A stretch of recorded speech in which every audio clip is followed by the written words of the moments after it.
My name is Alexei Bushineau, and I'm the Communications and Development Director for St. Photios Orthodox Theological Seminary here in Etna, California. I'm certain that each of you will find tonight's public lecture, The Effects of Internet Use, How Our Media Changes Us, to be of much relevance and interest. I suspect that it may also challenge us to reevaluate our own behaviors and lifestyle. Please make sure to comment, subscribe, and share this lecture with all your friends on social media. Timothy Granger, today's presenter, is a third-year seminarian graduating in just a week or two, and this lecture is his Keystone presentation. I'm very excited to first welcome Archimandrite Photios, the Dean of the Seminary, who will provide us with a brief introductory statement as to Timothy and the purpose of the Keystone presentation. Thank you so much. Your Eminence, faculty members, members of our local Orthodox community, welcome to tonight's lecture. Keystone Projects are overarching assignments which enable students to show mastery of broad areas of study corresponding to the 5 program-specific objectives of the Bachelor of Theology program. Students are required to complete all Keystone Projects by the end of their final year. The third of these Keystone Projects is a public lecture on a theme either drawn from one or more of the following areas in general studies: history, literature, science, or philosophy, or on a topic of personal interest to the student. This particular assignment is designed to fulfill the following 2 program-specific objectives, such that the student demonstrates an appreciation of the role of Christianity, and especially the Orthodox Church, in the historical, intellectual, and cultural development of mankind, and an understanding of the world around us from an Orthodox Christian perspective. The student selects a suitable topic in consultation with faculty members who work with the student in a mentoring capacity, helping him or her to refine the topic, to structure the lecture, to ensure clarity of presentation, and to generate suitable audiovisual resources. Although the Keystone lecture is not intended to be specifically theological in nature, the student is expected to expound on his or her topic within the broader context of Orthodox theology and to set forth the ramifications of the topic for contemporary church life.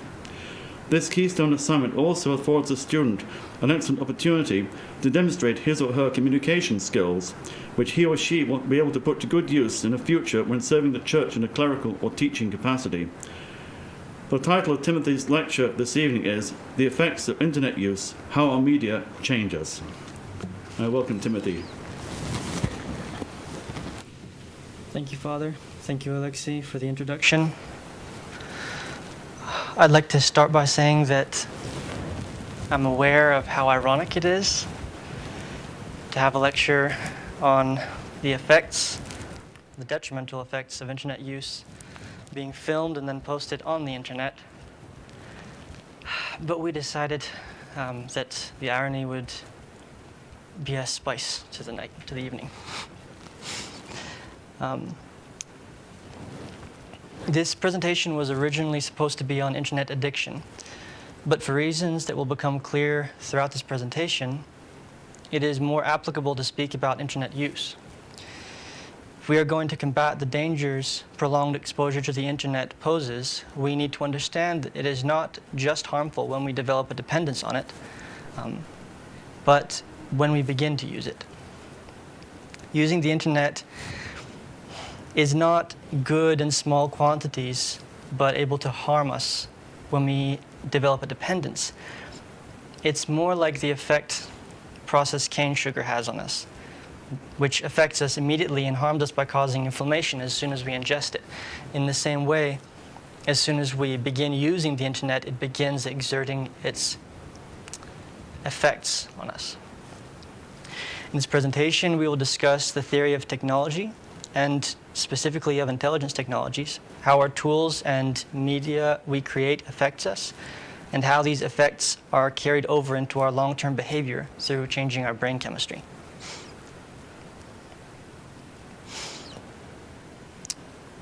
Introduction. Technocracy. or let's talk about clocks.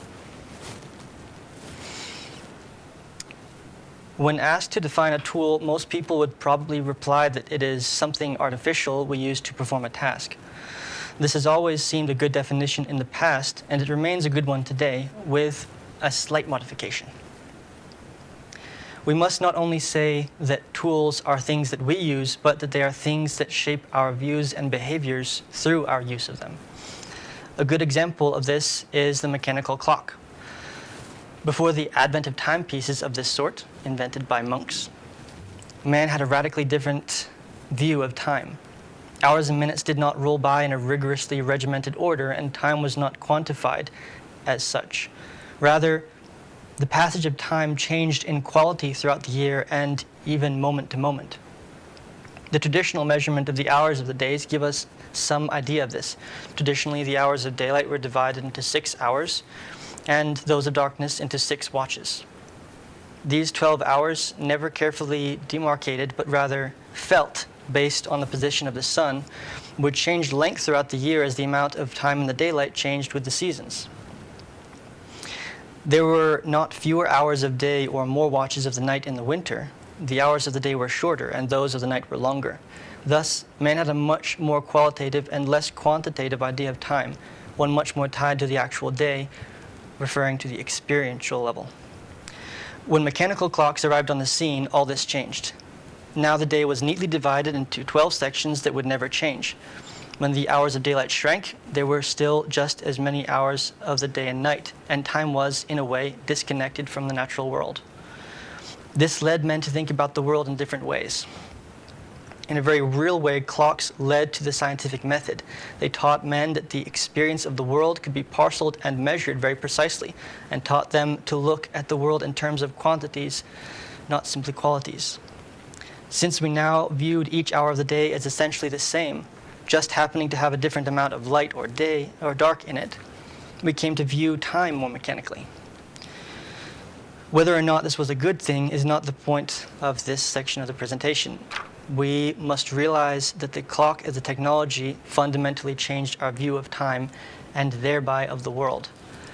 We can see these effects in mechanical time-telling had at play in Frederick Winslow Taylor's experiments on factory organization.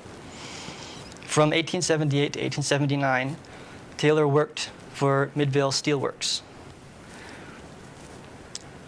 During his time there, he developed a system which he called scientific management, which was aimed at achieving maximum efficiency in the workplace. Using a stopwatch, he timed how long the workmen took to complete their tasks with a given machine, then broke their tasks into its constituent parts and determined how best to complete each task to increase efficiency until he found an algorithm that allowed for peak performance.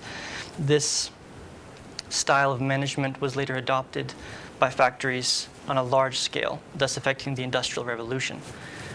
This could not have happened without mechanical timepieces. It changed the way that we looked at production forever.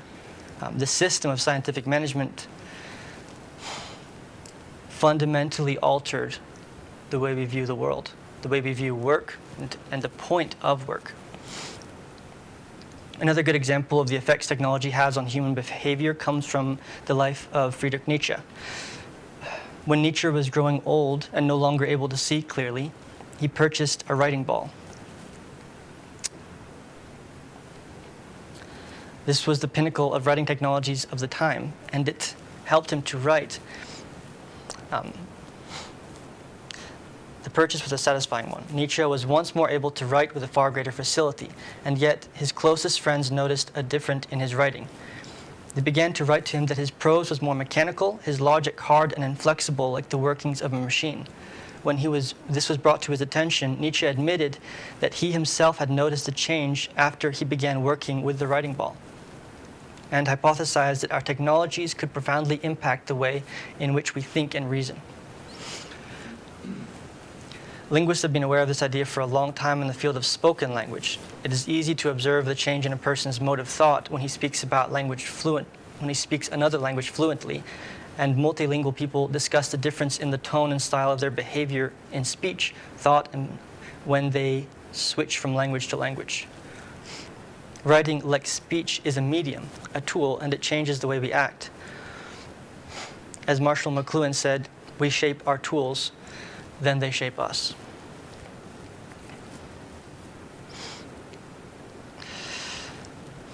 Speaking of Marshall McLuhan and of media, now seems the right time to bring up another famous quote from this communication theorist. The medium is the message, a phrase he coined in his book Understanding Media, the Extensions of Man, published in 1964. He made this argument in opposition to the media mogul David Sarnoff, who said, "We are too prone to make technological instruments the scapegoats of the sins of those who use them. The products of modern science are not good or bad in themselves. It is the way they are used that counts." McLuhan called this response the numb stance of the technological idiot. To McLuhan, the content was simply the juicy piece of meat that a medium dangled in front of the watchdog of the mind. The medium's content was effectively inconsequential as far as McLuhan was concerned. His concern was entirely with how the medium itself changed the way we act. This theory runs contrary to established thought about media, which states that a medium is only as bad or as good as its content. Argument against the new media, and especially the internet, on the level of content abound. But few people seem willing to believe or even aware of the possibility that we should examine and caution against the internet as a medium. But as we have already discussed, it is not the words written on a writing ball or spoken aloud that change us, but rather the way in which we write and speak these words. By the same token, a medium cannot be judged simply by its content, but as a form of content itself, which changes people through their interactions with it. This opens our discussion of the internet up to another dimension entirely and forces us to ask the question, how does the internet as a medium change us?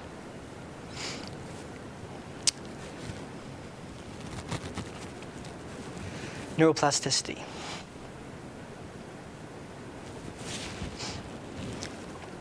Before we continue to answer this question, we need to set another one at rest, namely the question, how lasting can the change made by a medium be? Surely it cannot be very deep, we think. We use a medium, it might change us, but the change will be superficial. There was a time when the prevailing view of the adult brain supported such an idea. For a long time, the prevailing opinion in the scientific community, and especially among psychologists, was that only children's brains were pliable enough to change radically, and adults' brains were set in place and effectively immutable. Less pliable when approached with new stimuli. Freud's early work in dissection of lobsters led him to believe in the plasticity of the brain, the changeability of it at all stages of life. But his research was ignored, by and large. It was Carl Lashley who finally carried the day, conducting in the 1920s several experiments on chimpanzees, which finally provided the hard evidence for the theory. He proved that chimps' brains would extensively rewire themselves when their behavior changed as a result of training. Furthermore, when a monkey's cells were damaged extensively, as in the case of an injury, the neural connections would at first be extremely confused, but would quickly, in a matter of days sometimes, remap themselves onto the healed tissue. The change was not only radical, but fast and lasting. This change in brain chemistry was possible because of the ways neurons react in our brains.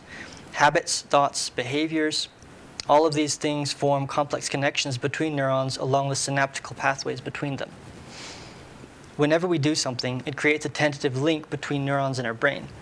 And the more we do that thing, the stronger that pathway becomes. This is the reason behind our ability to grow better and better at a given task. Crucially, these effects do not simply go away when we drop the habit. And in fact, these neural pathways give us chemical rewards for strengthening them.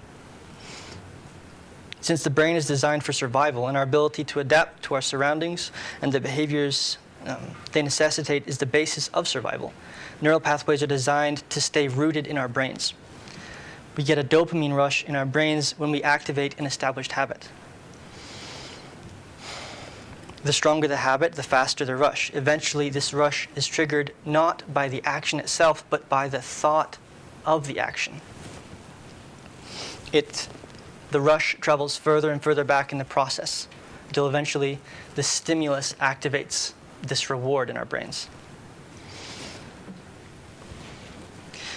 When tests are run on rats to examine gratification and habit building, they show that the more often a rat presses a lever and gets a treat, the further forward in the process the rush comes.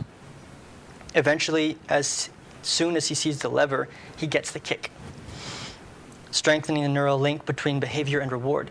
This is the same as Pavlov's famous experiment with the dogs, who eventually associated the ringing of a bell so closely with food that the sound would make them salivate.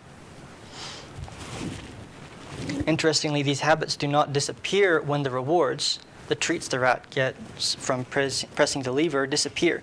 In fact, for a short time, the behavior will become more frenzied as the rat tries to get the reward, pressing the lever again and again with no response in hope of the treat, and only eventually ceasing the behavior. We begin to literally get a high off of our habits. This means that the effects a medium has on us are not fleeting, but deeply rooted in our brains. And the more deeply rooted, the better they establish them, and the more they grow. It's not simply a matter of strength, it's a matter of expansion. The more a certain set of habits expands, the more it presses out other habits. So we have some idea of the change media can have on us, but what are the effects it has?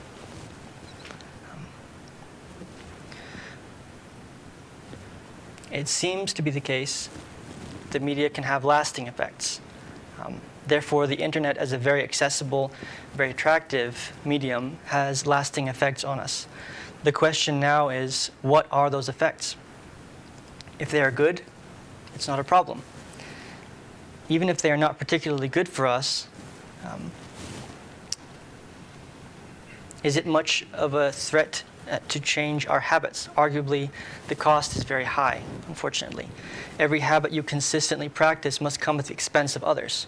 As select neural pathways are being deepened, others, through inactivity, are shallowing and wasting away.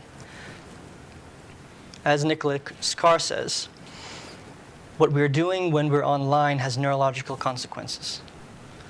Just as neurons that fire together wire together, neurons that don't fire together don't wire together. As the time we spend scanning web pages crowds out the time we spend reading books, as the time we spend exchanging bite-sized text messages crowds out the time we spend composing paragraphs, as the time we spend hopping across links crowds out the time we devote to quiet reflection and contemplation, the circuits that support those old intellectual functions and pursuits weaken and begin to break apart. We gain new skills and perspectives, but lose old ones.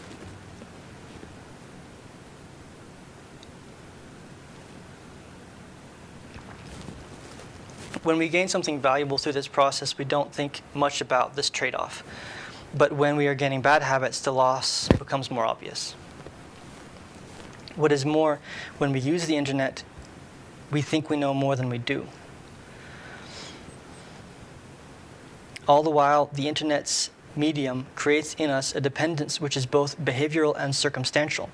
Behavioral in that people deprived of access to these media sometimes actually respond violently, and circumstantial because without the media on which we have come to rely, our understanding of the world and our communication with our fellow human beings, we are rendered close to incapable. I would argue that the internet creates destructive habits in us in three key fields. First, in comprehension, by fracturing our focus and inculcating a habit of shallow, distracted reading in us. Second, in memory, by damaging the process of storing and accessing long-term memories. And third, in social life, by weakening our communication and social skills. In the following sections, I will explain these three problems in greater depth, beginning with that of comprehension.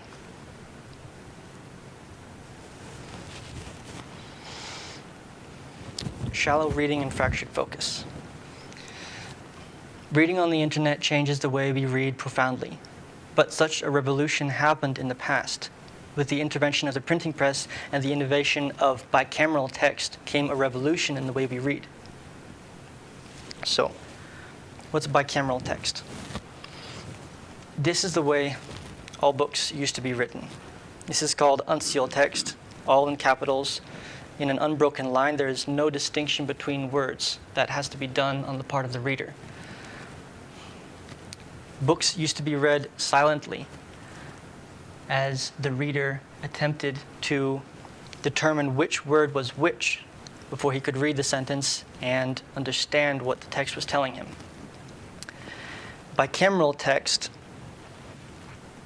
changed this system so that we had uppercase and lowercase letters, and that we broke the text apart into separate words.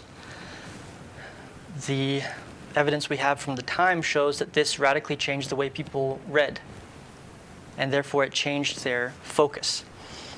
People were able to read and comprehend much quicker, and it created, or it allowed them, a deeper kind of focus when reading.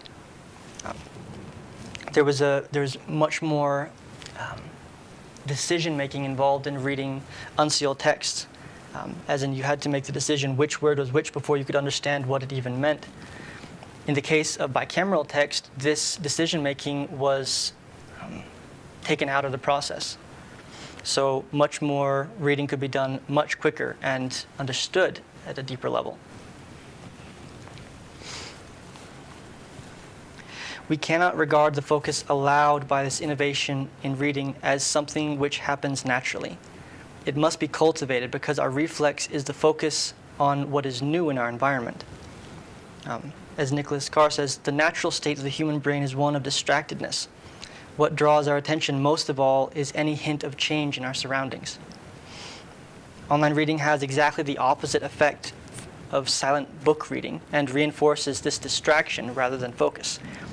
The combination of ads, communications alerts, and flashy design, which bombards the online reader's senses and prevents him from remaining focused on the meaning of what he's reading. A reader must fight to remain focused on the words themselves, let alone interpreting them, and try to avoid the pictures and videos which are placed inside the text, inviting him to click on them and be spirited away to another page.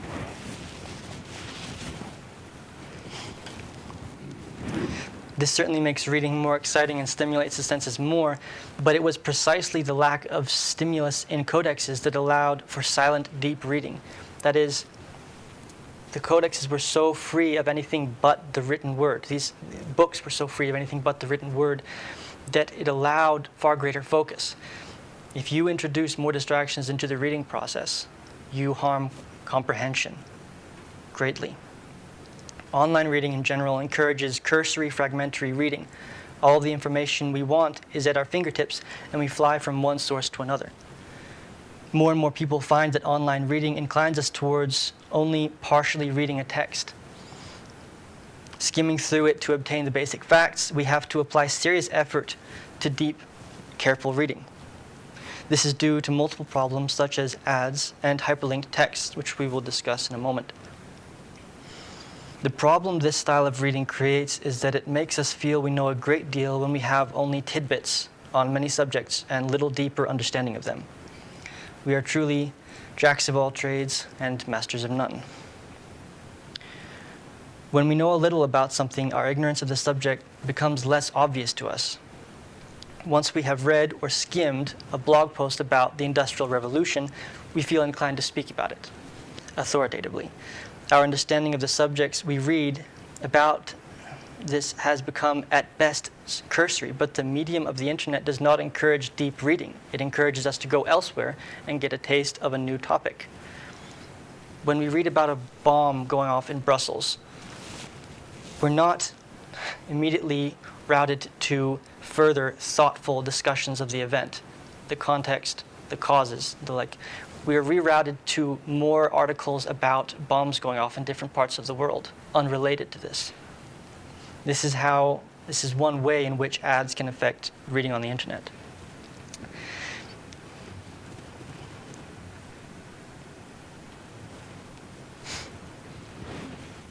Hyperlinked text is another unavoidable danger of online reading. The technology alone has been proven to damage readers' focus. It forces him to go from reading and interpreting to decision-making, a subtle shift, but an extremely important one. When a reader is presented with a hyperlinked text, he must evaluate the link and decide whether or not he should choose to leave his current page and pursue the linked information.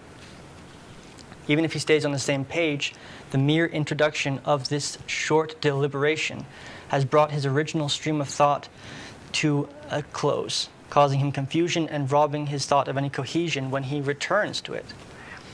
In 2001, 2 Canadian researchers had 70 people read The Demon Lover by Elizabeth Bowen. Half of them were given the text in ordinary form. Half of them had a text with hyperlinks inserted, like you would find on a web page. Those with the hyperlinked text took longer to read it, but in interviews following the experiment had less comprehension of it.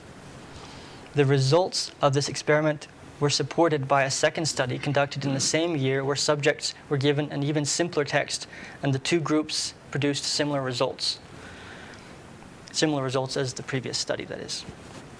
This seemed to contradict the hope that hyperlinked text would increase comprehension.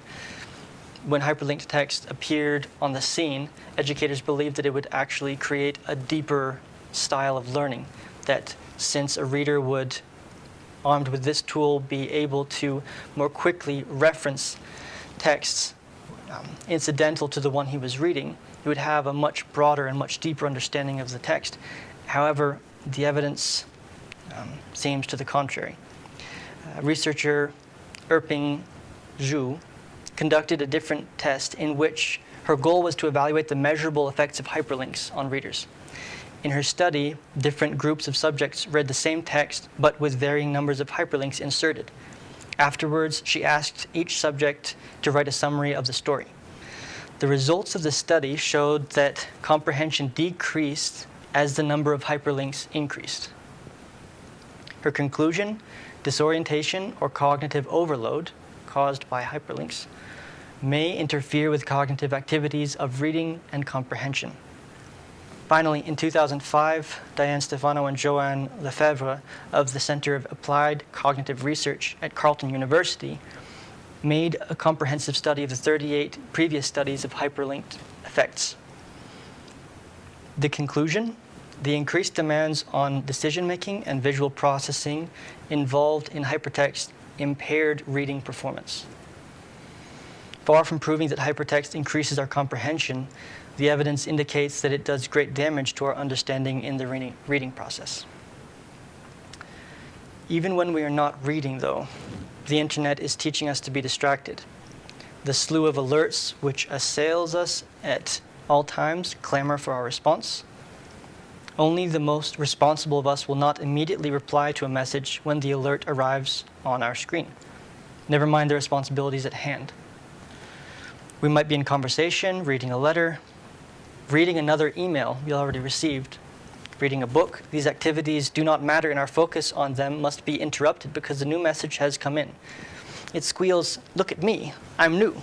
Everything else is common and boring. I bring excitement and change."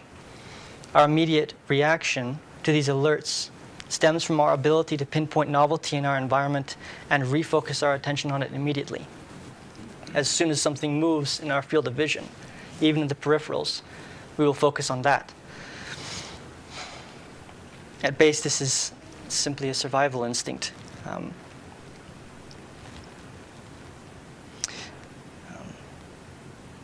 But the connectivity offered by the internet is bringing us back to a time when we would not focus in our day-to-day life on anything but what was new and possibly threatening in our surroundings.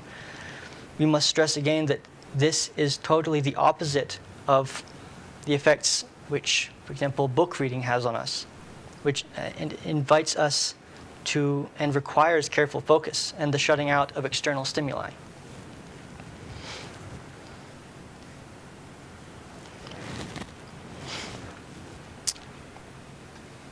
Deteriorating memory, the third field. Our memories have shrunk a great deal since the invention of writing, but this is old news. What's less commonly understood is that we are entering a new period of the deterioration of memory. This process has much to do with the issues online reading presents us with, but also with the relationship between long-term memory and a breed of short-term memory called working memory. Working memory holds recent information for us when we are reading, speaking, or active in any task. We rely on it to keep recent facts close at hand. We rely on long-term memory to store information we gather moment to moment.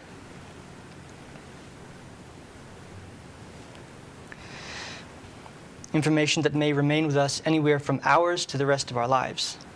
Working memory is our means of retaining information we gather moment to moment and slowly passing it into our stores of long-term memory. But the relationship is much more than a one-way transaction. Our long-term reserves of memories might rely on working memory to supply information, but working memory relies on long-term stores to aid in synthesizing information. The brain would be hopelessly confused as we read or listen if it was not able to compare, contrast, and make new facts and match new facts with already existing schema in our minds. The so-called paralyzed chicken response, when humans freeze totally in tense situations, is the result of the brain being unable to match an experience to one it has previously known. Working memory has a great deal, therefore, to do with how we perceive the world. So when our stream of concentration is consistently broken as we are storing and synthesizing information, we suffer serious ramifications.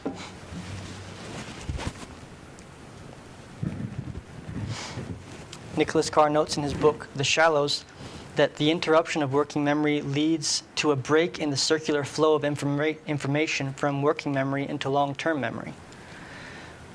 These breaks, as we discussed earlier, come when we switch our attention from absorbing and interpreting information to decision-making, and also when our focus is broken by incessant distractions, such as alerts. Picture yourself reading a book. Suddenly, your phone rings or your computer alerts you about a sudden rise in the value of some stock you invested in. These notifications demand an immediate response, and even if you are capable of denying that urge to respond, your concentration has already been robbed by the need to evaluate the situation and make a decision. You have passed from comprehending to decision-making. You return to your book, but your train of thought is in shambles.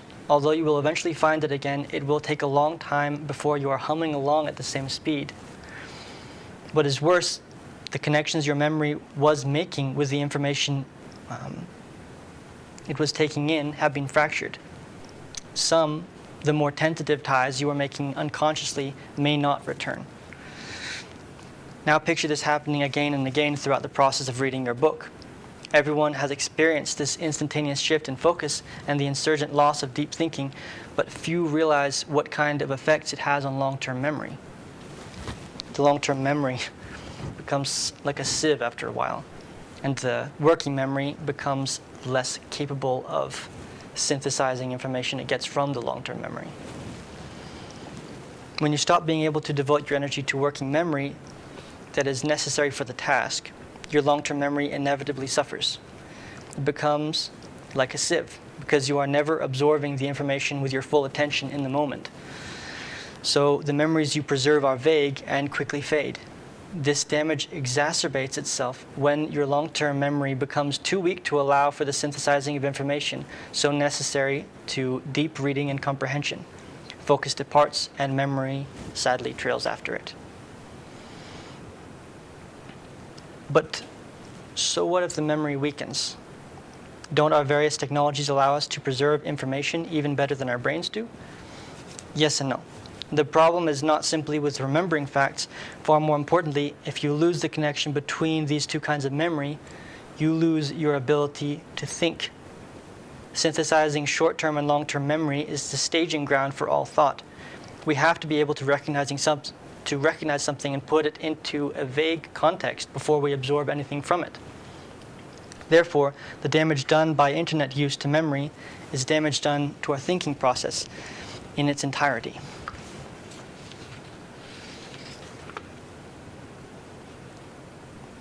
The third and final category. I trust I don't need to argue too hard with anyone that modern people and modern children are less socialized than previous generations. People, and especially young people, retreat to their devices constantly. Conversations are drawn up short as messages and other alerts call people's attention away with their seductive siren song. As Jean-Claude Larcher wrote in his book, The New Media Epidemic, we have more friends today as a result of the internet, but they are not the same kind of friends. The relationships we have with them are being emptied of their value. We have often never met the people whom Facebook calls our friends, and the friends we do have, we spend less and less time around, communicating more and more with them through the media. But the problem here is not simply less communication. The internet actually means more communication, not less. The problem has more to do with the quality of communications we enjoy through this new medium. The onset of texting, voice messages, emails, and video chats has changed the landscape of conversation. The worst culprits are emails and text messages. Instant messages are convenient today because they answer our thirst for informal communication. We make our communications more informal by allowing abbreviations, such as RE for reply, and acronyms like TTYL and ROFL. They all creep into our language. But we pay a price for informality. Structure has been abandoned. Instead of carefully crafting a letter, moving from initial greetings, wishing your reader well, exchanging pleasantries, and moving on to a carefully worded, well-structured letter, we are content now to send the most abrupt messages to friends and family with no concern for grammar or syntax. Letter writing is something of an art unto itself which demands tact and forethought. Contrast to this the informal attitude and general lack of tact demonstrated in text conversations. It's rare to receive a text message today which even opens with a greeting, and almost never will you see one with correct punctuation. This abuse of language has its effects. Neville Gwyn, in his book Gwyn's Grammar, stated that if we do not have a word for a particular thought, we slowly lose the ability to have that thought. This does not make people with larger vocabularies smarter, but it means that they will have more angles from which to approach an issue and are likely to gain more from an experience. By the same token, if we damage the language we already have,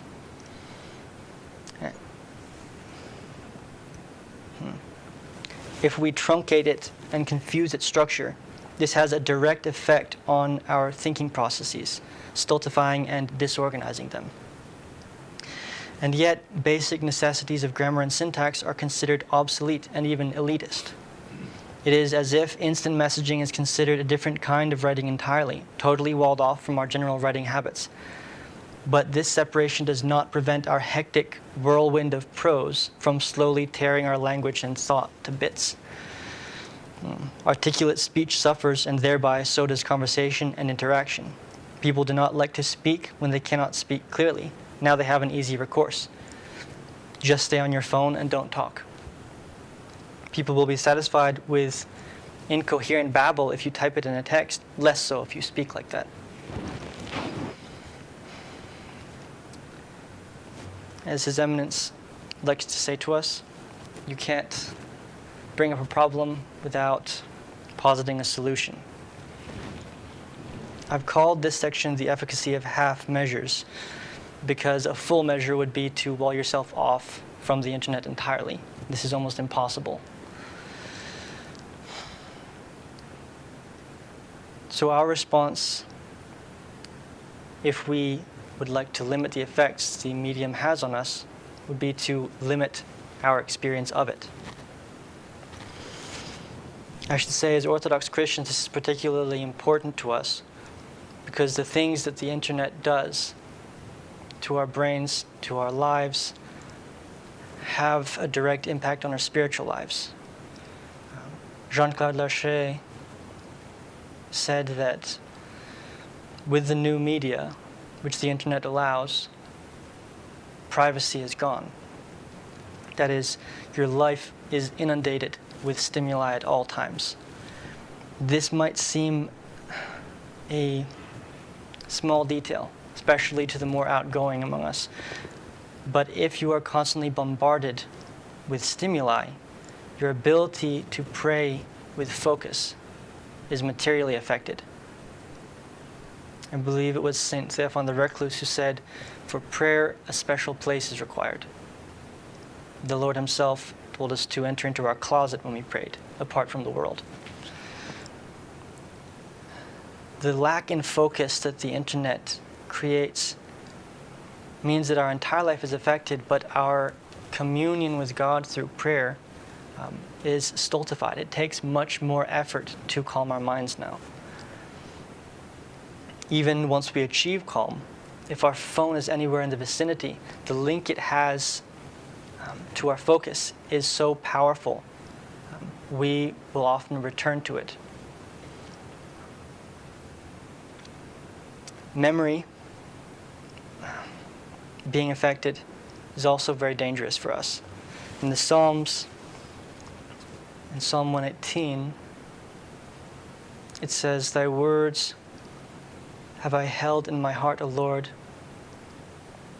that I might know thee."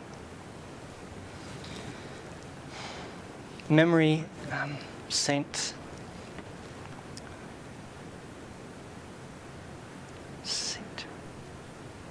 afraid, I believe it was Saint Nicholas Cavasilas said, "Memory was given us that we might enthrone the Lord in our hearts." If we lose our memory, as I've said earlier, we lose our ability to think. And this profoundly affects our experience of the world and of our spiritual life, of course.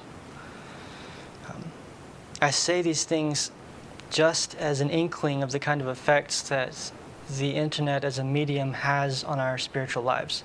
As Orthodox Christians, this is an especially pressing issue, one that we need to find a solution to. Now, as to the solutions, Jean-Claude Larcher said in a clergy conference a few years ago that he recommended a total fast from the media during the Lenten periods. Whether or not anybody would actually do this, I don't know. But a few measures we could take to limit our experience and the effects of the medium of the internet would be mirrored by those things we do throughout the Lenten periods, i.e. fasting from the internet, abstention from its use, prayer, coupled with the focus, and again, abstention from the internet, which would lend to our focus, and reading, especially spiritual literature. Book reading, that is, which would inculcate this focus I was speaking about, this deep concentration necessary for real prayer. I say half measures again because it's unlikely that you will ever cut the internet totally out of your life. It's too late for that. That doesn't mean we can't do anything about it, though. And we should do something about it for our own sakes, lest we become so scattered we can't even have a conversation in prayer with God.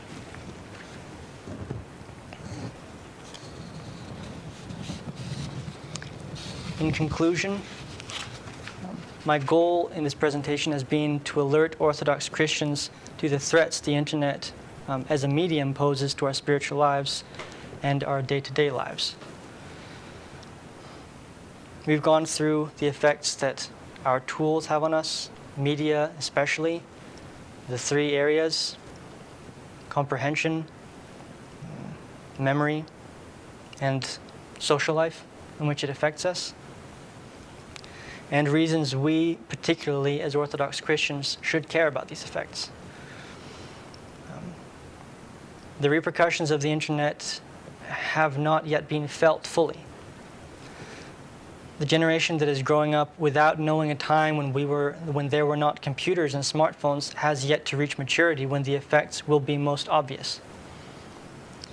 While we see all these effects in children and young adults who use the new intelligence technologies extensively, Sadly, many of those to whom we preach are either too unaffected or too young to appreciate the impact these technologies have on us. Those of us from previous generations remember a quieter age, one before these technologies took hold. This not only means that they were formed by different media and are only beginning to be changed by the new ones, but also that their complaints about new technologies are treated as the bitter griping of elderly and technologically retarded. Those of us closer to my age are usually blissfully ignorant of the effects these technologies have on them. Not only are we growing stupider through our willful exclusion of book reading from our lives, we are getting to the point when we cannot even focus enough on an argument to evaluate it. The internet makes things more available to us. Everything is close by, entertainment is readily available, food, shelter, recreational drugs, not to mention online games, which take up so much of our time and further distract us, are easily obtained. You can hardly blame my age group for being totally unconcerned. We rarely experience a threat to our comfort, and we are taught in schools, in conversations, and at work the values of our new technology, taught that it will make us smarter and better prepared for the wider world. Meanwhile, the effects it actually has are to stultify growth, shatter concentration, eat away at memory and critical thinking skills, and make us so frantic for the new that we do not even consciously desire the quiet anymore, but want more and more distraction. This concludes the presentation. Thank you for your attention.